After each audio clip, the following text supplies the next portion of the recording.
সৎভাবে কামাই করি, হালালভাবে উপার্জন করি ভাবি। বেশ্যাগিরি করি না, চুরি বাটপারিও করি না, পর বেডাগুলোকে ঢলাঢলিও করি না।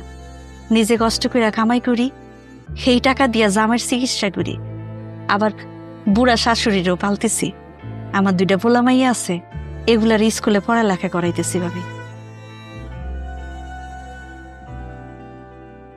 এক জীবনে আর কি লাগে কন? এর থেকে সুখের জীবন আর কারো হয়? সারাদিন দোয়ানে খাটাখাটনি করানোর পরে যখন ঘরে যাই ভাবি, ওনার চেহারাটা দেখার পরে আমার সব কষ্ট দূরে যায়। প্যারালাইজড হাজবেন্ডের মুখ দেখে আপনার সব কষ্ট দুঃখ দূর হয়ে যায়? যাইব না কেন? উনি তো আমার সুখ, আমার শান্তি। উনি যখন ভালো আছিল, আমার সুখে রাখনের লেগে দিন রাত কত কষ্ট করছে। রিক্সা চালাইয়া 2 বেলা খাওয়াইলো, ভালোবাসার কোনো কমতি আছিল না, সুখেরও কমতি আছিল না। স্বামী প্যারালাইজ হয়েছে বইলা আমি তারে দেখে অসুখে থাকবো, সেটা তো হইতে পারে না।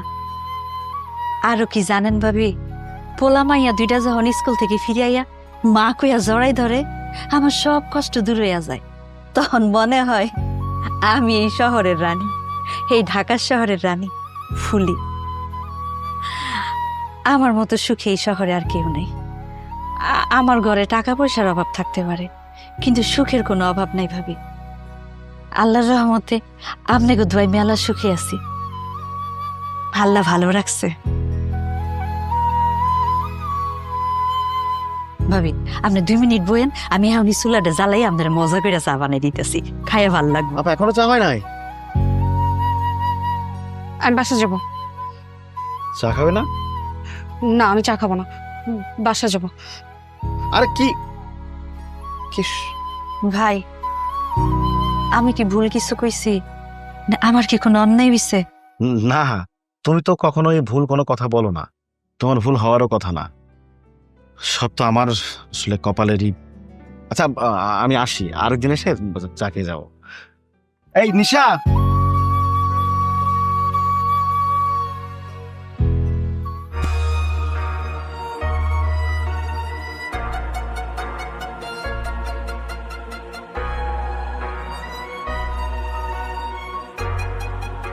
যাও রুমে গিয়ে ফ্রেশ হয়ে নাও। ঘুম থেকে উঠে কালকে সকালে লয়ারের কাছে গিয়ে যাবতীয় ফর্মালিটিস পূরণ করেন।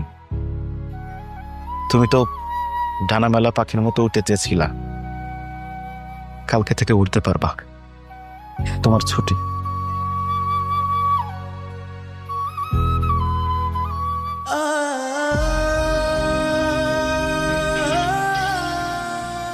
প্লিজ আমাকে ক্ষমা করে দাও, প্লিজ ক্ষমা করে দাও। সরি কেন বলতেছ? সরি কিসের জন্য?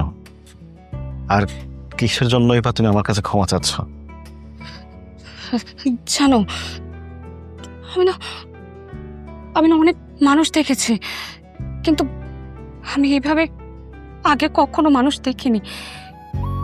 মানুষের জীবনে এত কষ্টে থাকার পরেও তারা এত সুখে কিভাবে থাকতে পারে, এটা কখনোই আগে আমার চোখে পড়েনি। শুধু তুমি না, আমাদের আশেপাশের অনেক মানুষ এইভাবে কখনো দেখে নাই, অনেকের চোখে পড়ে না।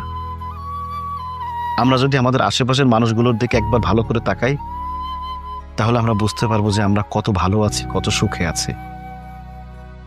আচ্ছা নিশা, তুমি যখন প্রত্যেকদিন বাসা থেকে বের হও কোথাও যাওয়ার জন্য, যাওয়ার পথে কি একটি বারের জন্য রাস্তার আশেপাশে তাকিয়ে দেখছো যে একজন অন্ধ মানুষ, সে একটা লাঠিতে ভর করে হাঁটছে, একজন পঙ্গু চলতে পারে না, রাস্তায় গড়ায় গড়ায় মানুষের কাছে হাত পেতে ভিক্ষা করে তার দিন যাপন করছে, একজন বোবা মানুষ কথা বলতে পারে না, তার তো দিন যাচ্ছে, সে মানুষটার ভিতরে হ্যাপিনেস আছে, সুখে আছে।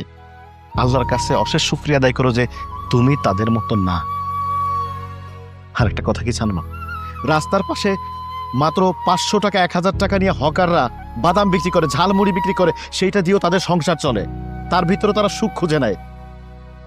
আর রোদের ভিতরে সারা দিন বসে তরকারিওয়ালা 1000, 2000 বা 5000 বা 10,000 টাকার পুঁজি নিয়ে ব্যবসা করতেছে, সারা দিন পরিশ্রম করে রোদে পুড়ে সন্ধ্যার পরে বাজারে নিয়ে ঘরে যায়, যখন স্ত্রী সন্তানের দিকে তাকায় না, তাদের সুখ পায়, সেখানে তারা সুখী হয়।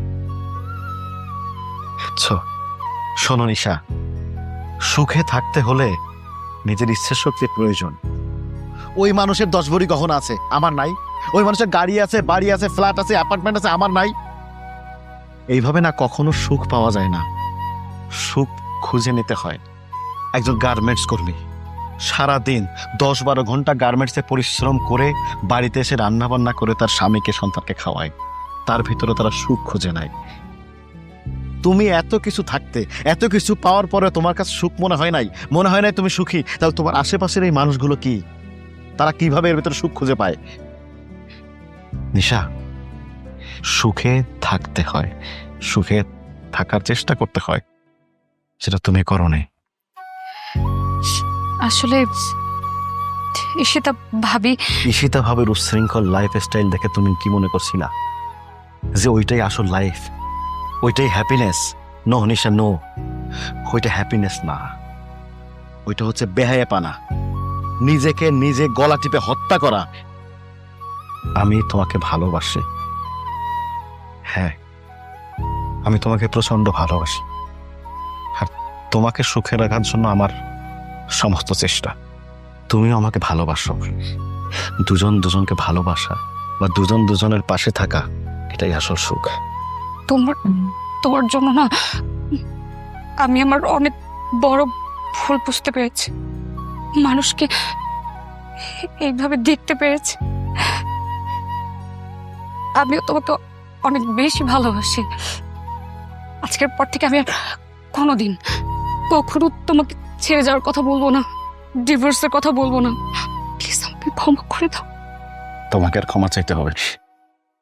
আমি জানি তো, আমি জানি আমার লক্ষ্মী বউটাকে আমি যেমন ভালোবাসি, সেও আমাকে ততটা ভালোবাসে। শুধুমাত্র ওই মোহের কারণে আমার এই লক্ষ্মী বউটার মাথার ভিতরে একটা ভূত বসছিল। আমি যে এই যে আশেপাশের লোকগুলোকে তোমাকে দেখালাম, আমি শুধু তোমাকে বোঝাতে চেয়েছিলাম সুখে থাকা কাকে বলে, তুমি আমি কতটা সুখে আছি। আমি তোমাকে কোনোদিন ডিভোর্স দিব না, বা তোমার ডিভোর্স কোনোদিন অ্যাকসেপ্ট করব না, কারণ আমি সারা জীবন আমার এই লক্ষ্মী বউটার সাথে থাকতে চাই।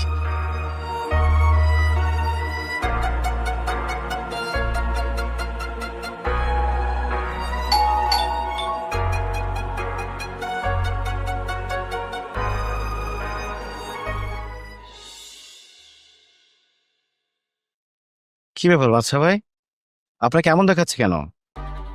আমার সব শেষ হয়ে গেছে ভাই, আমার সব শেষ। শেষ? সর্বনাশ হয়েছে মানে? কি হয়েছে বলবেন তো?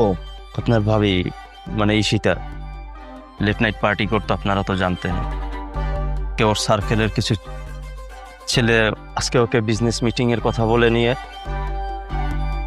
ওরা সংঘবদ্ধভাবে ব্রুটালি রেপ করছে তাকে।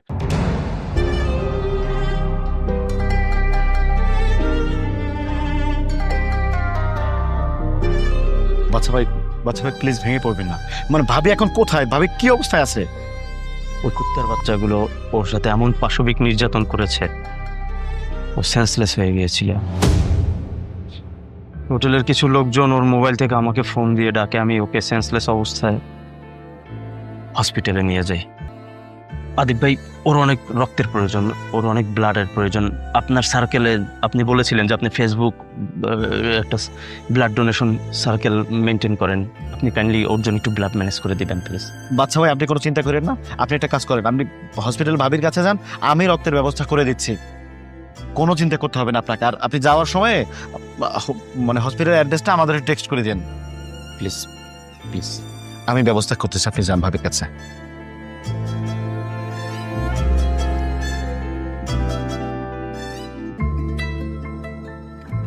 কি একটা অবস্থা কত!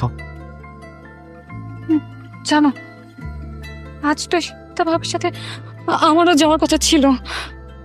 আমি যদি যেতাম তাহলে আমার সাথেও। কি বলতেছো তুমি এগুলো? আল্লাহ যা করে ভালোর জন্য করে, তুমি সুখের